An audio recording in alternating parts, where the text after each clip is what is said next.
बिस्मिल्लाहिर्रहमानिर्रहीम। Express sports page में Mirza Iqbal Baig Express News के नाजरीन को खुशामदीद कहता है। पाकिस्तानी क्रिकेट टीम ने कल जनूबी अफ्रीका के ख़िलाफ़ सुपर स्पोर्ट पार्क सेंचुरियन में खेला गया चौथा और आखिरी T20 इंटरनेशनल मैच बड़ी मुश्किल से मैच के आखिरी ओवर की सेकंड लास्ट बॉल पर 3 विकेटों से जीत कर सीरीज़ 3-1 से जीत ली। अब पाकिस्तानी क्रिकेट टीम जिम्बाब्वे रवाना हो रही है, जहाँ 21 अप्रैल से पाकिस्तान और जिम्बाब्वे के दरमियान पहले 3 T20 इंटरनेशनल मैचों पर मुश्तमिल सीरीज़ का आगाज़ होगा और फिर 29 अप्रैल और 7 मई को 2 टेस्ट मैचेस शुरू होंगे। इस सीरीज़ से पाकिस्तान ने क्या खोया क्या पाया? वनडे सीरीज़ पाकिस्तान 2-1 से जीतने में कामयाब हुआ। T20 सीरीज़ 3-1 से जीता। बाज़ लोग कहते हैं कि इब्तदाई 2 वनडे के बाद चूँकि जनूबी अफ्रीका के बेशतर खिलाड़ी जो थे वो IPL में शिरकत के लिए चले गए, तो यकीनी तौर पर जनूबी अफ्रीकन टीम की क़ुव्वत में कमी वाक़ई हुई। उनके कप्तान टेम्बा बावूमा जो थे वो T20 सीरीज़ से कबल अनफिट हो गए।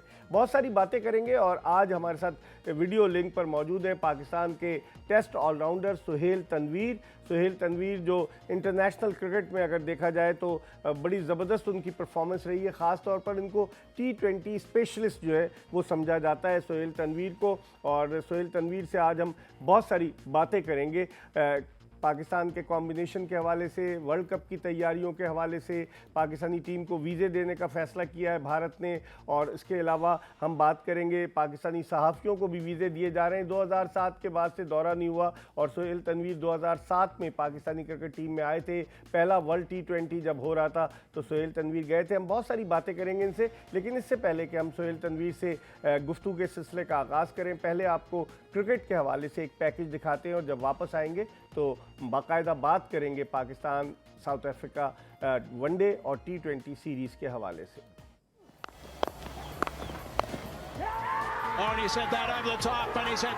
पाकिस्तान ने जनूबी अफ्रीका के खिलाफ 4 T20 इंटरनेशनल मैचों पर मुश्तमिल सीरीज 3-1 से जीतकर जनूबी अफ्रीका के दौरे का कामयाब इख्तिताम किया। इससे कबल पाकिस्तान ने वनडे सीरीज 2-1 से जीती थी। खास बात यह है कि T20 सीरीज के चारों मैचों में बाद में बैटिंग करने वाली टीम फतह से हमकिनार हुई। पाकिस्तान ने पहला T20 4 विकेटों से जीता, जबकि जनूबी अफ्रीकन टीम ने दूसरे T20 मैच में 6 विकेटों से कामयाबी हासिल की। पाकिस्तान ने तीसरा T20 बाआसानी 9 विकेटों से जीता, जबकि चौथे और आखिरी T20 में पाकिस्तान ने 3 विकेटों से फतह हासिल की। अगर इस सीरीज का जायजा लिया जाए तो पाकिस्तान के 3 टॉप ऑर्डर बैट्समैन ही कामयाब नजर आए। बाबर आजम, जिन्होंने T20 इंटरनेशनल मैचों में अपनी पहली सेंचुरी स्कोर की थी, वो 210 रन के साथ नुमाया रहे, जबकि विकेटकीपर मोहम्मद रिजवान ने 142 रन स्कोर किए और फखर जमान ने 95 रन बनाए। हैदर अली, जिन्हें मिडिल ऑर्डर में पाकिस्तान की नुमाइंदगी का मौका फराहम किया गया था, 4 मैचों की 3 इनिंग्स में सिर्फ 29 रन स्कोर करने में कामयाब हुए, जबकि आसिफ अली आखिरी मैच में सिर्फ 5 रन बना सके। पाकिस्तान की टीम इंतजामिया के लिए ये बड़ी मुश्किल सूरत हाल है,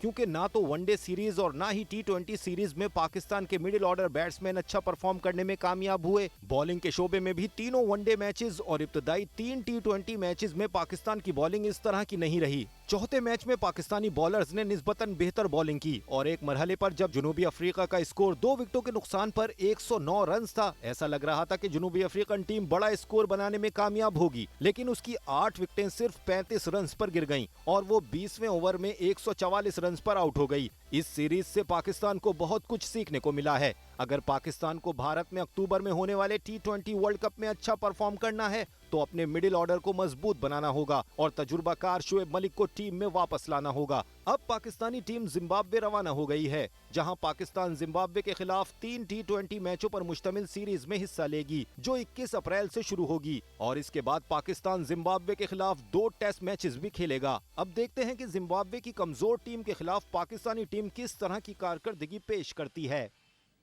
जी, पैकेज आपने मुलाहिज़ा किया, हम इसके हवाले से बात करेंगे, टीम कॉम्बिनेशन के हवाले से बात करेंगे। सुहेल तनवीर वीडियो लिंक पर हमारे साथ मौजूद हैं। अस्सलाम वालेकुम सुहेल। वालेकुम सलाम इकबाल भाई, रमज़ान मुबारक जी। रमज़ान मुबारक आपको भी सुहेल। आप चूँकि माशाल्लाह से कैरेबियन प्रीमियर लीग हर तरह की लीग खेलते हैं और लोग कहते हैं कि T20 के आप स्पेशलिस्ट हैं, आप ओवरऑल पाकिस्तान की परफॉर्मेंस को कैसे देखते हैं? कल का मैच भी हमारी टीम ऐसी टीम है सुहेल कि जीतते हैं तो बड़ी आसानी से 204 रन का हदफ भी अबूर कर लेते हैं, और जब हारते हैं या जीतने की तरफ जाते हैं तो आसान हदफ को मुश्किल बना देते हैं। आप किस तरीके से सम अप करेंगे Pakistan south Africa T20 series को? देखिए इकबाल भाई, अगर अब टू स्टार्ट विद देखिए जीत होती है, पाकिस्तान टीम जीती उसके लिए मुबारकबाद टीम को। बट ऑब्वियसली आप जब जीतते हैं तो फिर भी जो आपके अपने ग्रे एरियाज होते हैं उन पे डेफिनेटली आपको you have to look into it. तो ओवरऑल अगर मैं आप मुझे कह रहे हैं कि मैं इसकी समरी पेश करूं तो समरी सिर्फ यही है, जैसे आपने रिपोर्ट में भी बोला कि आपके टॉप ऑर्डर ने आपको पूरी सीरीज जितवाई है, वो चाहे वनडे हो या T20 हो। मिडिल ऑर्डर को इतने चांसेस ही नहीं मिले, जहाँ मिले दे फेल्ड।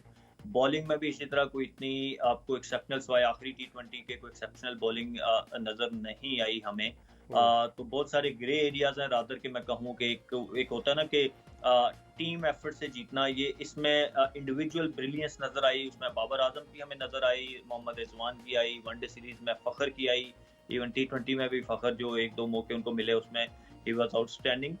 बाकी स्टैंड आउट परफॉर्मेंसेस तो हमें जिसको कहते हैं ना कलेक्टिव होती है कि एक मैच में कोई एक करता है, दूसरे में कोई और प्लेयर स्टेप अप करता है और वो परफॉर्म करता है, तो वो चीज़ हमें देखने में नहीं मिली, ना बॉलिंग में ना बैटिंग में।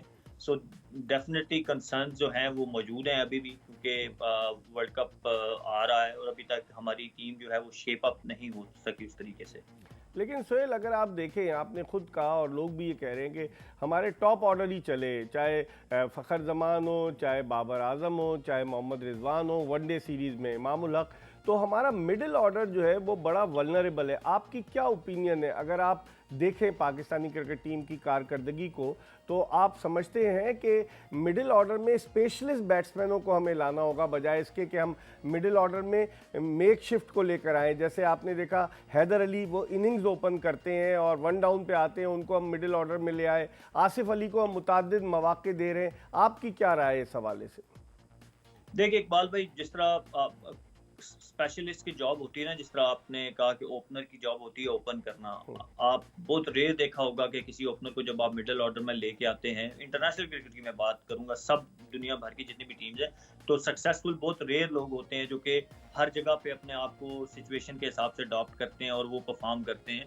नॉर्मली यही होता है कि हर किसी की एक स्पेसिफिक जॉब होती है, ओपनर की ओपन करना होती है, मिडिल ऑर्डर जो होता है वो मिडिल ऑर्डर होता है, लोअर मिडिल ऑर्डर क्योंकि जॉब डिफरेंट होती है। लोअर मिडिल ऑर्डर की अगर आप बात करेंगे तो उनके पास इतना टाइम नहीं होता, वहाँ पे आते ही आपको एक्सेलरेट करना होता है वाइट बॉल क्रिकेट में, तो वो एक डिफरेंट डिमांड है, डिफरेंट स्किल्स चाहिए होती हैं उसके लिए। मिडिल ऑर्डर की अगर मैं बात करूँ, वहाँ पे डिफरेंट स्किल्स चाहिए होती है, वहाँ पे आपको बैट्समैन चाहिए होता है जो मनूवर करना जानता हो, जो रोटेट करना जानता हो, इनिंग बिल्ड करना चाहता हो। फिर ऊपर अगर आप बात करेंगे तो वही आपको एक अदद ओपनिंग में और वन डाउन में एक अदद पावर हिटर चाहिए होता है जो कि सर्कल को यूटिलाइज करे, जैसे फखर करते हैं। तो हर जो बैटिंग पोजीशन है उसके लिए डिफरेंट डिमांड चाहिए होती है, स्किल्स की डिफरेंट डिमांड होती है, तो आपको उसके हिसाब से जो है प्लेयर्स आइडेंटिफाई करना होंगे। ये नहीं हो सकता कि आप 4-5 ओपनर टीम में डाल के उनको ही ओपन भी करवाएं, उनमें से एक दो को मिडिल ऑर्डर में आप ले आएं, तो इस तरह बहुत रेयर आपको सक्सेस मिलती है। तो आपको जो है वो जॉब्स जो है वो प्लेयर्स को देनी होगी, आइडेंटिफाई करने होंगे रोल, और फिर उसके हिसाब से प्लेयर आपको लेके आने होंगे। एट द मोमेंट वही है, जैसे मैंने बोला कि एक प्लेयर आपको चाहिए जो मिडिल ऑर्डर चौथे पांचवें नंबर पे इनिंग को बनाना जानता हो, छठे नंबर पे आपको चाहिए जो एक पावर हिटर हो। अब वो पावर हिटर कौन है वो तो आपको ढूंढना पड़ेगा, या आपके पास जो अवेलेबल रिसोर्सेज हैं उन्हीं में से ही, क्योंकि we have tried so many players. आप देखें, यू नेम इट, आपने खुशदिल को भी ट्राई किया, आसिफ को किया, इफ्तिखार को किया, दे आर इक्वली गुड। उन्होंने डोमेस्टिक क्रिकेट में बहुत परफॉर्मेंसेस दी हैं, बट अनफॉर्चुनेटली वो जब ऊपर जाते हैं तो उस डोमेस्टिक की परफॉर्मेंस को ऊपर जाके वो कैपिटलाइज नहीं कर सके। वहाँ पे उनको बहुत सारे चांसेस मिले। आसिफ अली बिल्कुल मेरी अपनी नॉर्दर्न की टीम के प्लेयर हैं, 2 साल से हम इकट्ठे खेल रहे हैं, ही इज एक्सट्रीमली टैलेंटेड, और आपको भी मेरे ख्याल में किसी को दो राय नहीं होगी इसमें। लेकिन जब वो ऊपर जाते हैं इंटरनेशनल क्रिकेट में, somehow I feel for him कि वो अपने टैलेंट के हिसाब से वहाँ डिलीवर नहीं कर पा रहे। तो जाहिर है इंटरनेशनल क्रिकेट में आपको इतने लंबे चांसेस नहीं मिलते जब तक कि आप परफॉर्म ना करें, तो हो सकता है अब उनकी भी पोजीशन खतरे में हो। हाँ, लेकिन सोहेल, आपने बात की कि छठे के बाद हम तो अब चूँकि हम खुशकिस्मत हैं कि रिजवान जो है इनिंग्स भी ओपन कर रहे हैं, फॉर्म में भी हैं, न्यूजीलैंड में रन्स किए, साउथ अफ्रीका के ख़िलाफ़ पाकिस्तान में रन्स किए, साउथ अफ्रीका के ख़िलाफ़ साउथ अफ्रीका में रन्स किए, तो हम तो खुशकिस्मत हैं कि रिजवान हमें रन्स करके दे रहे हैं। अब आपने शुरू में खुद ही कहा कि ओपनर्स इतने सारे हमने जमा कर लिए, फ़खर जमान, उसके अलावा मोहम्मद रिजवान, बाबर आजम भी इनिंग्स ओपन करते हैं, और उसके बाद अगर आप देखें तो इमामुल हक भी मौजूद हैं। तो हमारे पास मिडिल ऑर्डर में, आप तो इतने अरसे से डोमेस्टिक खेल रहे हैं, आपकी टीम नॉर्दर्न की परफॉर्मेंस भी बड़ी अच्छी रही, क्या डोमेस्टिक में हमारे पास सोहेल मिडिल ऑर्डर में अच्छे टैलेंटेड प्लेयर्स नहीं है? दानिश अजीज को हम ले गए, उसको 2 वनडे के बाद खिलाया नहीं T20, आपकी क्या राय है? देखिए इकबाल भाई, प्लेयर्स तो बहुत सारे हैं जिन्होंने परफॉर्म किया, और मेरे ख्याल में गाए बगाए सबको चांसेस मिले हैं। ऐसा कोई नहीं है जिसने डोमेस्टिक में परफॉर्म किया हो और उसको चांस ना मिला हो। अब तो इतनी इजी हो गई है, आप खुद जानते हैं कि आप अगर आप यंग हैं और आप 1-2 कंपटीशन में अच्छा परफॉर्म करते हैं तो स्ट्रेट वे आपको कॉल आ जाती है। बल्कि कई प्लेयर्स को तो एक मैच की परफॉर्मेंस पे पाकिस्तान के लिए चांस मिला है। तो ऐसा नहीं है कि कोई प्लेयर जिसने डिलीवर किया हो डोमेस्टिक में उसको चांस ना मिला हो। बट जैसे मैंने आगे कहा कि समहाउ वो जब ऊपर जाते हैं तो वहां जाके उनसे परफॉर्मेंस नहीं होती। अब उसका रीजन क्या है?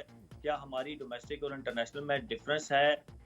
बट बाकी प्लेयर भी इसी, हम लोग भी इसी डोमेस्टिक में खेल के जब इंटरनेशनल में गए तो हमने परफॉर्म किया, या बाकी जो करते हैं वो सारे, तो मेरा नहीं ख्याल कि वो मैटर है। आई थिंक या तो ऊपर जाके उनका जो वो एक कॉन्फिडेंस लेवल है वो कम है, कोई मेंटल स्ट्रेंथ का प्रॉब्लम है कि वहां से वो मेंटली इतने स्ट्रांग नहीं है, या सम आई डोंट नो। ये हर इंडिविजुअल का एक डिफरेंट केस होता है, मुझे समझ नहीं आती। क्योंकि अभी जो अवेलेबल रिसोर्सेज हैं, मैंने सबको अपने दाएं बाएं जो भी परफॉर्म करते हुए देखा, यू नेम इट। मतलब आपने दानिश का भी नाम लिया, दानिश की गॉट फेयर चांसेस वनडे में, वो उसको शॉर्ट पिच बॉल पे उन्होंने एक्सपोज कर दिया। बाकी 3 नाम तो मैंने पहले ले लिए, खुशदिल खेला, इफ्तिखार खेला, आसिफ खेल रहा है, उनमें से भी किसी से डिलीवर नहीं हुआ। तो ये एक बड़ा कंसर्न है हमारी मैनेजमेंट के लिए भी और सिलेक्टर्स के लिए भी, कि वो उनको they have to identify someone. क्योंकि अब इतना टाइम बचा नहीं कि आप you can not keep on trying कि आप हर सीरीज में किसी दूसरे को ट्राई करें। you have to identify 1 or 2 player and then you have to stick with them. Zimbabwe के खिलाफ 3 T20 है, वो आसान होंगे बनिस्बत साउथ अफ्रीका के। हालांकि साउथ अफ्रीका की टीम को भी लोग कह रहे थे सेकंड स्ट्रेंथ टीम है, लेकिन जिम्बाब्वे के खिलाफ 3 T20 के बाद फिर हमें जो इंग्लैंड जाना है सोहेल, जुलाई में हमारे 3 T20 इंग्लैंड के खिलाफ है। वर्ल्ड कप की तैयारियों के हवाले से हम ये कॉम्बिनेशन जो है वो अपना बिल्ड कर रहे हैं। आप समझते हैं चेंजेस एक्सपेक्टेड हैं? जिम्बाब्वे की टीम तो अनाउंस हो चुकी है, लेकिन 11 की बात कर रहा हूँ कि 11 में जिम्बाब्वे में यंग लड़कों को चांस मिल सकता है? देखिए हमारी जो हिस्ट्री रही है ना, मैं इकबाल भाई आप भी जानते हैं कि हम इतना ज़्यादा जो है वो चांसेस नहीं लेते, वो चाहे थोड़ी हल्की टीम भी हो उसके अगेंस्ट भी। तो मेजर चेंजिंग तो मैं नहीं देखता। हाँ ये है कि शायद शाहीन को रेस्ट करा दें, क्योंकि काफ़ी बात हो रही है, हर बंदा उस पर बात कर रहा है कि Shaheen has been playing cricket. मतलब आपके तीनों फॉर्मेट का मेन बॉलर है, तो एक ही बॉलर पे आप इतना ज़्यादा बैंक करना भी अच्छा नहीं होता, और दूसरा उसके अपने लिए अच्छा नहीं होता कि वो कहीं पे भी अल्लाह ना करे, क्योंकि अभी तो यंग एज है उसकी, इज वेरी फिट माशाल्लाह, लेकिन अगर उसको कुछ निगल हो जाते हैं तो आगे जाके आपके लिए वर्ल्ड कप, या जैसे आपने इंग्लैंड सीरीज की बात की, तो उसमें मुश्किलात आपको सामने आ सकती हैं। तो you have to try your bench strength. मेरा मानना यह है कि आप बेंच वाले प्लेयर्स को भी, ये नहीं, अब आप देखें ना 2-2.5 साल हो गए, आप काफी सारे प्लेयर को सिर्फ टूर कराए जा रहे हैं। तो ऐसा होना नहीं चाहिए। You have to try them, आप उनको ट्राई करें, if they are good enough, they have right to, उसको मौका दें, अदरवाइज दूसरों का मौका दें। जी ठीक है सोहेल, आप हमारे साथ रहिएगा। सोहेल तनवीर पाकिस्तान के टेस्ट ऑलराउंडर हमारे साथ हैं, T20 स्पेशलिस्ट हैं। वो ये कह रहे हैं कि आप खिलाड़ियों को कैरी ना करें, उनको मौके तो फराहम किए जाएँ, अगर खिलाएंगे नहीं तो पता कैसे चलेगा। एक छोटा सा ब्रेक ले रहे हैं और ब्रेक के बाद वापस आएंगे, मज़ीद बात करेंगे। सोहेल तनवीर से पूछेंगे कि क्या सरफराज अहमद को टीम के साथ कैरी करना ठीक है, या फिर ये कि किसी यंगस्टर्स को मौका दिया जाए, या फिर सरफराज अहमद को मिडिल ऑर्डर में ट्राई किया जाए। एक ब्रेक के बाद सोहेल तनवीर से पूछेंगे, कहीं जाइएगा नहीं, stay tune to Express News. Break, आप देख रहे हैं एक्सप्रेस स्पोर्ट्स पेज, और हम बात कर रहे हैं पाकिस्तानी क्रिकेट टीम की कारकर्दगी के हवाले से, और हमारे साथ वीडियो लिंक पर मौजूद हैं पाकिस्तान के test allrounder Sohail Tanveer.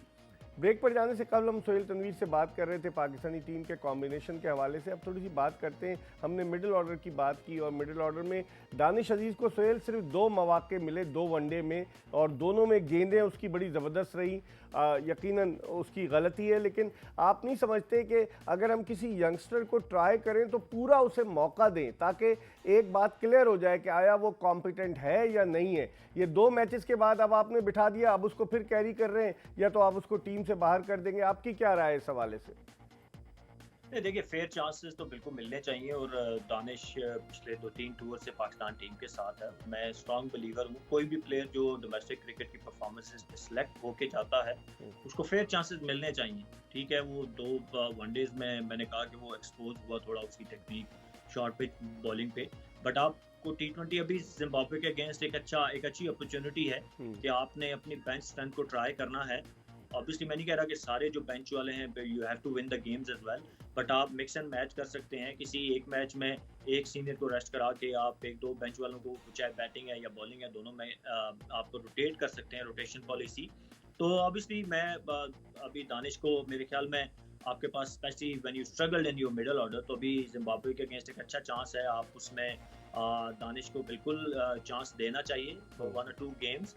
If he delivers तो ठीक, अगर नहीं करता तो फेयर इनफ। देखिए इकबाल भाई 3-4 मैचेस, 2-3 सीरीज जो है ना, हमारे कल्चर में आपको पता है पाकिस्तान क्रिकेट में इतने ही चांसेस आपको मिलते हैं यहाँ पे बहुत लंबे टाइम तक आपको विदाउट परफॉर्मेंस। हाँ ये है कि कोई एक अदर अच्छी परफॉर्मेंस हो जाए दानिश के अपने लिए, अपने कॉन्फिडेंस के लिए भी अच्छा होगा, बट लेट्स सी अब मैनेजमेंट वहाँ पे है, what they decide, what they think, वो मैटर करता है। लेकिन सरफराज की अगर हम बात करें, देखिए आखिरी वनडे में सरफराज को मौका मिला साउथ अफ्रीका के खिलाफ।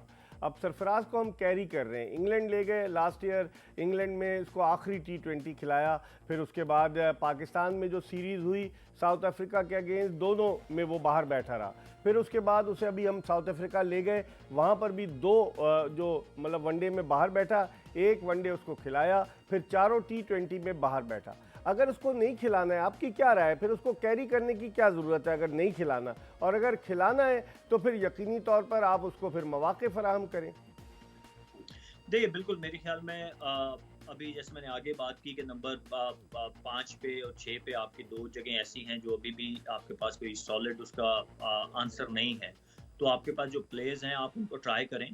सरफराज ऑब्वियसली पाकिस्तान टीम के कैप्टन रह चुके हैं, उनके अंडर काफ़ी सारी फतवात पाकिस्तान ने हासिल की, तो आपको डेफिनेटली उनको फेयर चांस देना चाहिए। अभी या तो खिलाएं, आप वाली बात आए 100% एग्री कि या तो खिलाएं, बेंच पे नहीं बैठना चाहिए उनको।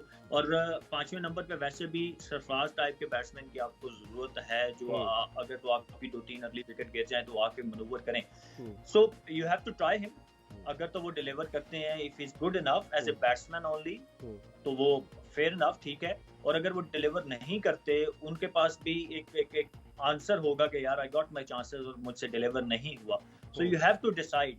ये सिर्फ कैरी करना भी कोई मसले का हल नहीं है मेरे ख्याल में, बट मुझे लगता है कि शायद वहाँ पे, क्योंकि जैसे आगे कहा कि मिडिल ऑर्डर टीम तो वही है जो अभी साउथ अफ्रीका में सिलेक्ट होके गई है, वही टीम है, तो उसमें अब सरफराज भाई बैठे हैं, दानिश अजीज हैं, शायद जिम्बाब्वे के खिलाफ इन दोनों को मिडिल ऑर्डर और लोअर मिडिल ऑर्डर में चांसेस मिले, सो उनके पास भी एक अपॉर्चुनिटी होगी to make their case strong.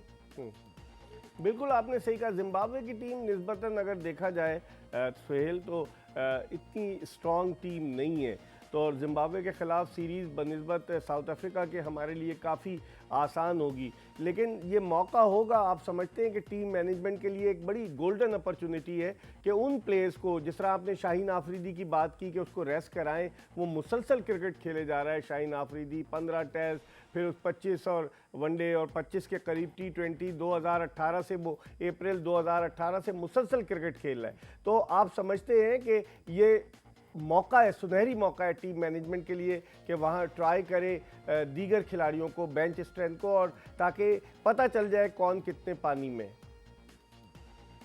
जी बिल्कुल इकबाल भाई, मैं स्ट्रांगली बिलीव करता हूँ इस चीज़ पे। आप टीम के T20 ना रेस्ट कराएं, आप पहला रेस्ट करा दें, दूसरा खिला लें, तीसरा फिर रेस्ट करा लें, क्योंकि उसने टेस्ट सीरीज भी खेलनी है और उसमें आपके पास चांसेस होंगे कि आप अपनी बेंच स्ट्रेंथ को, जैसे आपने भी बोला, कि ट्राई कर सकते हैं कि आपके जो बाकी बॉलर्स हैं वेयर दे स्टैंड, इधर they are good enough to win you games, क्योंकि अल्लाह ना करे, मैंने कहा कि आप जब 1-2 बॉलर्स पे बैंक करते हैं और कुछ भी अगर इंजरी या कोई इशू निकल्स, क्योंकि फास्ट बॉलिंग जो है वो इट बाउंड टू हैपन कि आपको इंजरीज जो होती हैं, जितना ज़्यादा लोड पड़ता है इंजरीज होती हैं, तो अल्लाह ना करे अगर वो टाइम आता है तो फिर आपके पास पता आपको हो कि who is your second best, कि जो सही, बेंच पे बैठा हुआ है उसमें से कौन है जो फौरन ही आके शाहीन के शूज को फिल कर सकता है। बिल्कुल, क्योंकि अगर आपको पता ही नहीं होगा, आपने ट्राई नहीं किया होगा, तो फिर डिसीजन पता मेकिंग चलेगा, मुश्किल हो बिल्कुल। जाती है।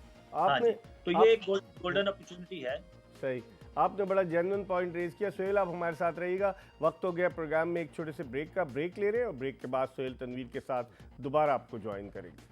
ब्रेक के बाद एक मरतबा फिर पाकिस्तान के टेस्ट ऑलराउंडर सोहेल तनवीर के साथ एक्सप्रेस स्पोर्ट्स पेज में खुशामदीद। और ब्रेक पर जाने से कबल हम सोहेल तनवीर से बात कर रहे थे पाकिस्तान के कॉम्बिनेशन के हवाले से। अब थोड़ी सी और बात करते हैं पाकिस्तान की फास्ट बॉलिंग के हवाले से।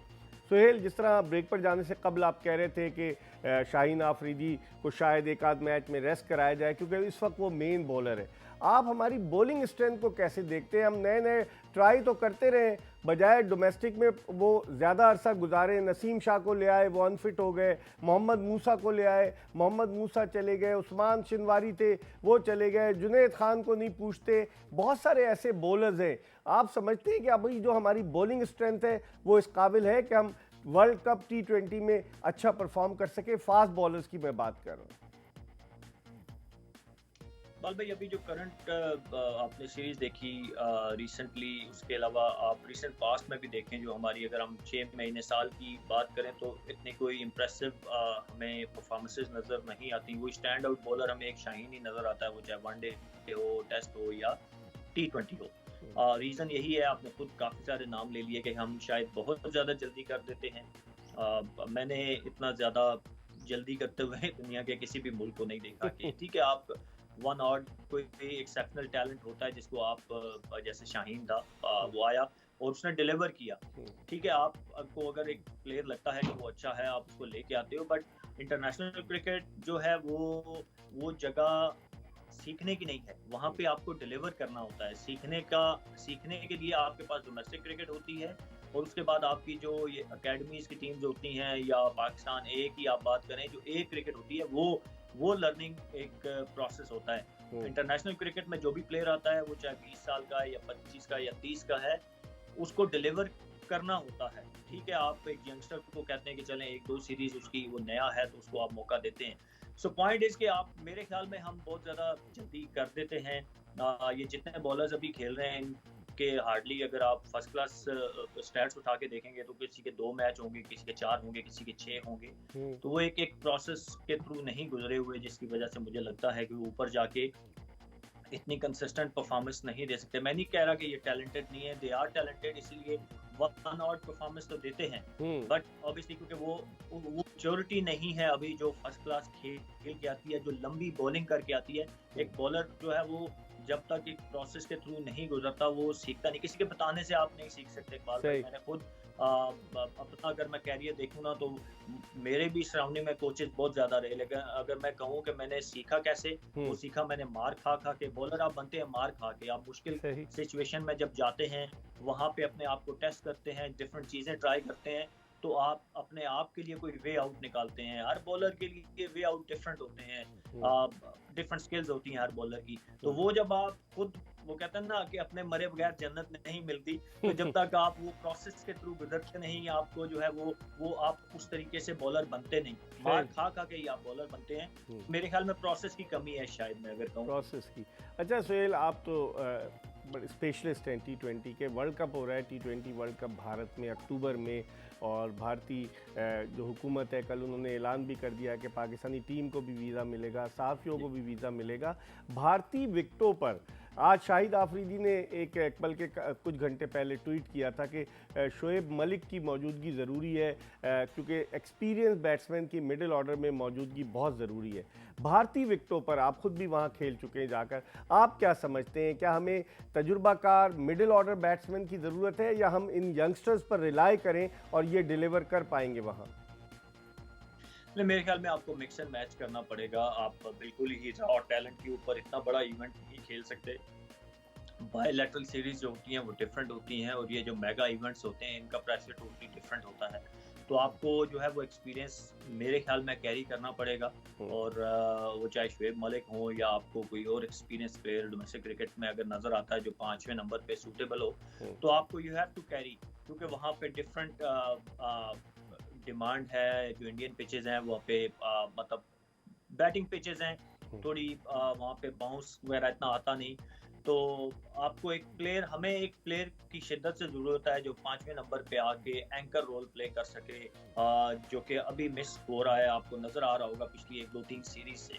तो वो मेरे ख्याल में Shoaib Malik could be a very good option. और क्योंकि उनके आपने उनका कैरियर देखा ही है, मेरे ख्याल में 10,000 से ज़्यादा उनके T20 रन्स हैं, तो ही इज़ वेरी एक्सपीरियंस और ही इज़ फिट। उस पर भी कोई वो क्वेश्चन मार्क नहीं है, तो he can definitely be considered. But वो अगेन वही बात है कि हम तो बात कर सकते हैं, बट ऑब्वियसली जो लोग मैनेजमेंट का हिस्सा हैं या जो सिलेक्टर्स हैं उनका क्या प्लान है वही मैटर करता है। सही। अच्छा, अगर हम स्पिनर्स की बात करें सुहेल, हमने फास्ट बॉलर्स की तो बात कर ली, स्पिन बॉलिंग के शोबे में शादाब खान फुल्ली फिट नहीं थे, न्यूजीलैंड गए, फिर उसके बाद अभी भी इस सीरीज़ से भी आउट हो गए। उस्मान कादिर को हमने ट्राई किया, लेकिन उस्मान कादिर को फिर हमने एक आध मैच खिलाकर बकिया मैचेस में नहीं ट्राई किया। स्पिन बॉलिंग के डिपार्टमेंट में आप देखते हैं कि अगर शादाब फिट हो जाते हैं तो चलें शादाब ठीक है, वरना उस्मान कादिर की जगह बनती है। और एक और लेग स्पिनर जाहिद महमूद जो है, आप भी डोमेस्टिक खेल रहे हैं, उसने बड़ा अच्छा परफॉर्म किया था और उसको इन्होंने बदकिस्मती से ना वनडे में रखा ना T20 में, उसे टेस्ट टीम में डाल दिया है। तो आप देखते हैं, और फिर मोहम्मद नवाज़ है आपके पास, इमाद वसीम को हमने बिल्कुल लगता है कि राइट ऑफ कर दिया है। इन सारों को अगर आप हम कंसिडर करें तो आप क्या कहेंगे इस हवाले से? देखिए, ऑप्शन तो आपके पास बहुत ज़्यादा हैं, जैसे आपने 5-6 नाम ले लिए, और आप ऑब्वियसली साउथ अफ्रीका में खासकर आप वो जाहिद की आपने बात की। जाहिद यहाँ पे जो एक T20 खेला था, ये बॉल्ड वेल। जो हमारी डोमेस्टिक क्रिकेट हो रही है उसमें ही इज़ बीन डूइंग वेल, 1-2 साल से अच्छी बॉलिंग कर रहा है। बट ऑब्वियसली वहाँ पे आप उस्मान कादिर जिम्बाब्वे वाली सीरीज खेला था, उसने वहाँ पे एक्सेप्शनल बॉलिंग की थी। तो वो समटाइम आप यू कंसिडर योरसेल्फ अनलकी के जहाँ पे कंपटीशन आ जाता है, 3 लेग स्पिनर आप हो गए, तो आप 3 के 3 टीम में नहीं जा सकते, क्योंकि 15 का स्क्वाड अगर आपने बनाना है तो आपने वो सारे पॉइंट्स को टिक करना होता है। सो ही वाज अनलकी मेरे ख्याल में Zahid, but he is very good bowler. बाकी आपने अगर इमाद वसीम की अगर बात करें, आप समझते हैं इमाद वसीम का कैरियर खत्म हो गया? नहीं, कैरियर इकबाल भाई यहाँ किसी का इतनी जल्दी, आपको पता पाकिस्तान क्रिकेट में कैसे आपकी बारी आ जाए आपको पता भी नहीं चलता। और इमाद का कैरियर खत्म ऑब्वियसली नहीं हुआ, is wonderful cricketer, allround cricketer है। और बस वही मैंने आगे जिस तरह लेग स्पिनर्स की बात की, या नवाज या इमाद, 2 टाइप के सिमिलर प्लेयर आप एक प्लेइंग 11 में नहीं रख सकते। ये आपकी मैं वही फिर कहूंगा कि बदकिस्मती आप कह सकते हैं कि एक टाइप के 2-3 अच्छे क्रिकेटर एक टाइम में अगर आ जाएं तो वो फिर यही होता है कि एक खेलता है तो फिर दूसरे को अनफॉर्चुनेटली बाहर होना पड़ता है। तो नवाज डिड रियली वेल। अगर वो साउथ अफ्रीका की होम सीरीज जो हम यहाँ खेले वो देखें, अभी वहाँ पे भी उसने काफ़ी अच्छी दोनों परफॉर्मेंसेस दी हैं, बैटिंग बॉलिंग में भी और बैटिंग में भी 1-2 मौकों पे चिप इन उसने किया है। तो अब आपको ऑब्वियसली एक प्लेयर को आप खिला सकते हैं, अब वो डेफिनेटली मैनेजमेंट की कॉल है कि वो किसको प्रेफर करते हैं। रादर इसमें बड़ी इंपॉर्टेंट चीज़ यही है कि देखें दोनों नया बॉल कर रहे हैं। अब इमाद भी नया बॉल आपको T20 में करके देता था, नवाज भी नया बॉल करके देता है, तो जॉब दोनों की सिमिलर है। अगर आप दोनों को प्लेइंग 11 में खिला नहीं सकते तो टफ कॉल है मैनेजमेंट के लिए, टफ कॉल। और लेग स्पिनर्स के शोबे में अगर हम लेग स्पिन बॉलिंग के अगर देखें सुहेल, तो हमारे पास शादाब खान अगर फिट होकर आते हैं, उस्मान कादिर है और फिर जाहिद महमूद है। तो आप क्या समझते हैं, 2 लेग स्पिनर्स तो नहीं सेलेक्ट हो सकते 14 रुकनी टीम में? आपकी क्या राय है? देखिए, आप एक को ही लेके जाएंगे, और ऑब्वियसली आपकी मेरे ख्याल में जो प्रायोरिटी होगी वो शादाब ही है, क्योंकि वो ऑलराउंड क्रिकेटर हैं, पाकिस्तान टीम के वाइट बॉल के वाइस कैप्टन भी हैं, और उनकी आपको बैटिंग का बहुत बड़ा प्लस है। अगर वो कंप्लीटली फिट होते हैं तो भी जो हमने 5वें 6ठे नंबर की बात की, वहाँ पे वो उस जगह को बड़े अच्छे तरीके से फिट करते हैं। फील्डर एक्स्ट्रा ऑर्डिनरी हैं, तो एक कंप्लीट पैकेज है उनके पास। तो ऑब्वियसली आपकी प्रायोरिटी तो वही है। उसके बाद फिर आपको you have to decide in between Usman Qadir and Zahid. अभी मेरे ख्याल में जाहिद अगर T20 में जाते, और आइडियली तो मैं कहता कि दोनों को खिलाते, क्योंकि यू हैव टू डिसाइड कि आपकी सेकंड ऑप्शन कौन है, जाहिद है या उस्मान कादर है। तो आपके पास ये एक अपॉर्चुनिटी थी, बट मैंने सुना वो जाहिद अब शायद नहीं जा रहे, वो टेस्ट टीम के साथ ही जाएंगे। तो उस्मान कादर मेरे ख्याल में उनके लिए ये एक अच्छी अपॉर्चुनिटी है कि वो अपना केस मजीद स्ट्रॉन्ग करें, क्योंकि अभी वहाँ पे साउथ अफ्रीका के अगेंस्ट उनकी बॉलिंग इतनी इफेक्टिव नहीं रही जितनी कि यहाँ पे उन्होंने की थी। तो उनके पास एक गोल्डन अपॉर्चुनिटी है कि वहाँ पे अपना केस जिम्बाब्वे के अगेंस्ट मजीद स्ट्रॉन्ग करें। ठीक है तनवीर, आप हमारे साथ, सोहेल तनवीर आप हमारे साथ रहिएगा। हम इस वक्त एक ब्रेक की तरफ बढ़ रहे हैं, प्रोग्राम का आखिरी ब्रेक है, और जब इस ब्रेक के बाद वापस आएंगे तो सोहेल से ओपनर्स के बारे में पूछेंगे कि हमारे पास कई ओपनर्स आ गए हैं, शर्जील खान भी है, फ़खर जमान भी है, बाबर आजम भी है, रिजवान भी ओपन कर लेते हैं, अब्दुल्ला शफीक को भी हम लेकर गए हुए हैं। तो जब वापस आएंगे ब्रेक के बाद, ये आखिरी ब्रेक है प्रोग्राम का, तो सोहेल तनवीर से पूछेंगे, कहीं जाइएगा नहीं, stay tune to Express News. Programme के आखिरी ब्रेक के बाद पाकिस्तान के टेस्ट ऑलराउंडर सोहेल तनवीर के साथ एक मरतबा फिर शो में खुशामदीद। पाकिस्तान साउथ अफ्रीका के खिलाफ वनडे और T20 सीरीज़ जीत चुका है, और अब पाकिस्तानी क्रिकेट टीम जो है वो जिम्बाब्वे रवाना हो रही है, जहाँ जिम्बाब्वे के खिलाफ सीरीज़ होगी। सोहेल, आप इतने अरसे से 2007 में आपने, मुझे याद है, अपना इंटरनेशनल डेब्यू किया एक बहुत बड़े इवेंट में, जो वर्ल्ड कप था T20 का साउथ अफ्रीका में। पाकिस्तान फाइनल में हार गया, मिसबा का वो शॉट लोग नहीं भूल सकते, और आपके बारे में ये कहा जाता है दुनिया में आप डिफरेंट लीग्स खेलते हैं, T20 स्पेशलिस्ट के तौर पर आपको समझा जाता है। अगर मैं बात करूँ आपसे बाबर आजम की, कि जिस तरीके से आपके सामने ही वो आया, आप तो 2007 से इंटरनेशनल क्रिकेट खेल रहे हैं, 2015 में बाबर आजम आया, और 6 साल के अरसे में जिस तरीके से उसने अपनी सलाहियतों का लोहा मनवाया है, आप क्या समझते हैं पाकिस्तानी टीम बहुत ज़्यादा डिपेंडेंट नहीं हो गई है बाबर आजम पर, कि अगर खुदा न खास्ता बाबर आजम नाकाम हो जाए तो फिर पाकिस्तान के लिए मुश्किल हो सकती है? ओवरऑल आप इसको कैसे सम अप करेंगे? देखिए, बाबर ऑब्वियसली ग्रेट प्लेयर बनता जा रहा है, मतलब एक्सेप्शनल तो था ही, अब वो ग्रेट की लिस्ट में जाना शुरू हो गया है, which is very good sign. अगर आप पिछले 10 से 1 साल देखें तो पाकिस्तान ने इस तरह का कोई भी प्लेयर प्रोड्यूस नहीं किया था, और बड़ा हेल्दी साइन है हमारे लिए। ऑब्वियसली फिर जब इस तरह का प्लेयर आता है, अगर आप इंडिया की एक टाइम बात करें जब सचिन तेंदुलकर उनके लिए खेलते थे, तो आपको पता है वो पूरा का पूरा उनके ऊपर डिपेंडेंट होते थे, क्योंकि ये प्लेयर इतने एक्सेप्शनल होते हैं कि वो ऑटोमेटिकली आपके वो सबके दिमाग में चला जाता है वो चीज़, क्योंकि वो सारा लोड अपने कंधों पे ले लेते हैं। उस टाइम पे भी इंडिया के पास भी साथ में लक्ष्मण और गंगोली वगैरह सारे खेल रहे होते थे, लेकिन साथ ड्रेविड भी होते थे, लेकिन सारे कहते थे कि जी वो तेंदुलकर करेगा तो कुछ होगा। You remember that. तो सेम गोज टू, अभी भी आप देखें हमारा रिजवान लकीली बड़ी अच्छी फॉर्म में है, फखर ने रन किए हैं, बट फिर भी सारा कुछ हम वो बाबर के कंधों के ऊपर छोड़ा होता है। तो और सबसे अच्छी बात यह है कि वो उस बोझ को बड़े अच्छे तरीके से कैरी कर रहा है। ये एक बड़ा हेल्दी साइन है कि उसके ऊपर बोझ अगर डाला गया है तो उसको कैरी कर रहा है, और आई होप कि वो इसी तरह अपने इस तरक्की के सफर को जारी रखेगा। क्योंकि मैंने तो ZTPL में 2011 में, ये बाबर उस टाइम वहाँ पे था, तो मेरे साथ था, मैंने तो इसकी ग्रोथ सारी देखी है, और माशाल्लाह से एक्सेप्शनल टैलेंट है। अल्हम्दुलिल्लाह हमें कहना चाहिए पाकिस्तान के पास इस तरह का कोई टैलेंट मौजूद है, और लेट्स होप कि वो अपने तरक्की के सफर को जारी रखे। आपने बात की बैटिंग की, तो बोझ कैरी कर रहे हैं, कप्तानी में अभी आप नहीं समझते कि अभी बहुत कुछ सीखने की ज़रूरत है बाबर आजम को? हमने देखा है कि जहाँ पर भी रन बनने लगते हैं तो वो बिल्कुल काम रहता है, लेकिन वो जो चालाकियाँ होती हैं क्रिकेट में या दिमाग का जो इस्तेमाल होता है वो अभी कम नज़र आ रहा है। आपको क्या लगता है, वक्त गुजरने के साथ साथ सीखेगा कप्तानी या मुकम्मल तौर से सीख चुका है? नहीं, इकबाल भाई, हर चीज़ का एक प्रोसेस होता है ना। जैसे हमने बैटिंग की आप उसका बॉलिंग का वो आप उसकी बैटिंग का अपने कैरियर का वो उसका देखें, स्टार्ट में वो ऑब्वियसली इतना अच्छा उस स्टार्ट में ही तो नहीं था, तो एक प्रोसेस था, प्रोसेस से गुजरते गुजरते आप वो देखें कि वेयर ही स्टैंड नाउ। तो सेम गोज टू कैप्टनसी भी एक डिफरेंट जॉब है, इसमें भी आपको सीखना पड़ता है, चीज़ें सीखनी होती हैं। उसका कोई इतना बैकग्राउंड नहीं था, कोई इतनी ज़्यादा कैप्टनसी उसने डोमेस्टिक क्रिकेट वगैरह में की हुई नहीं थी, तो ही विल डेफिनेटली लर्न। और मैंने कहा ना कि जिस तरह बॉलर मार खा के मुश्किल सिचुएशन में अपने आप को डालता है, तो वो सीखता है। इसी तरह कप्तान भी जब मुश्किल सिचुएशन में जाता रहेगा, वहाँ डिफरेंट डिसीजन करेगा, खेलेगा तो सीख जाएगा। और मेरे ख्याल में उसकी अपनी बैटिंग फॉर्म जो है वो डेफिनेटली हेल्पफुल है, क्योंकि वो स्कोर कर रहा है, रन्स कर रहा है, टीम भी जीत रही है, तो ये उसको और मोरल बूस्टिंग होगा और डेफिनेटली ही विल लर्न।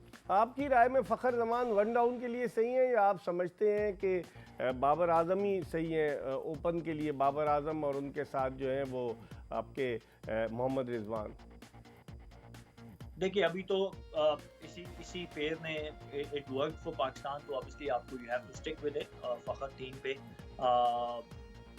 अगर रिजवान ने इतनी ज़्यादा परफॉर्मेंसेज ना दी होती या बाबर और रिजवान के पेयर ने, तो मैं आइडियली तो मैं कहता शायद कि यू नीड समवन जो कि the player who go hard from ball one. आपको ऐसा प्लेयर पावर प्ले में चाहिए होता है, but obviously at the moment Rizwan और बाबर ने बड़ी अच्छी दोनों ने पार्टनरशिप की, पावर प्ले का यूटिलाइज भी तो तीनों चारों मैचों में बड़े अच्छे तरीके से किया। एक मैच में तो रिजवान आउट, 2 में आउट हो गए। तो मेरे ख्याल में इंग्लैंड की सीरीज तक जो है ना आपके पास टाइम है।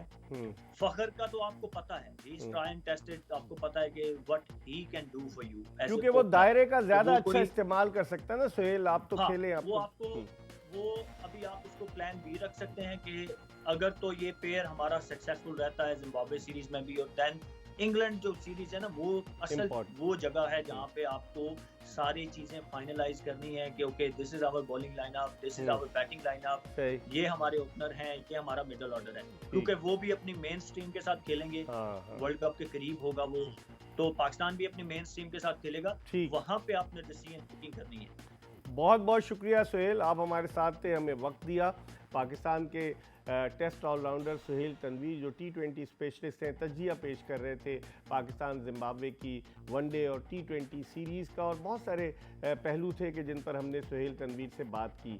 अब पाकिस्तानी क्रिकेट टीम 21 अप्रैल से जिम्बाब्वे के ख़िलाफ़ 3 T20 इंटरनेशनल मैचों पर मुश्तमिल सीरीज़ में हिस्सा लेगी। 21, 25 और 27 अप्रैल को ये तीनों T20 होंगे। उसके बाद 2 टेस्ट मैचेस, फिर पाकिस्तानी टीम वतन वापस आएगी। फिर उसके बाद 1 जून से PSL के बकिया मैचेस होंगे, और फिर जुलाई के जो जून के आखिर में पाकिस्तानी क्रिकेट टीम इंग्लैंड रवाना हो जाएगी, जहां इंग्लैंड के ख़िलाफ़ हमें T20 और वनडे सीरीज़ खेलना है। अब देखते हैं कि पाकिस्तान क्रिकेट बोर्ड किस तरह का कॉम्बिनेशन आजमाता है। इसके साथ ही आज की ये एपिसोड अपने इख्तिताम को पहुंची। इंशाअल्लाह अगर ज़िंदगी ने वफ़ा की तो अगले शो में फिर आपकी खिदमत में हाजिर होंगे। उस वक्त तक के लिए मिर्ज़ा इकबाल बेग एक्सप्रेस न्यूज़ की पूरी प्रोडक्शन टीम के साथ आपसे इजाज़त चाहता है। अल्लाह हाफ़िज़।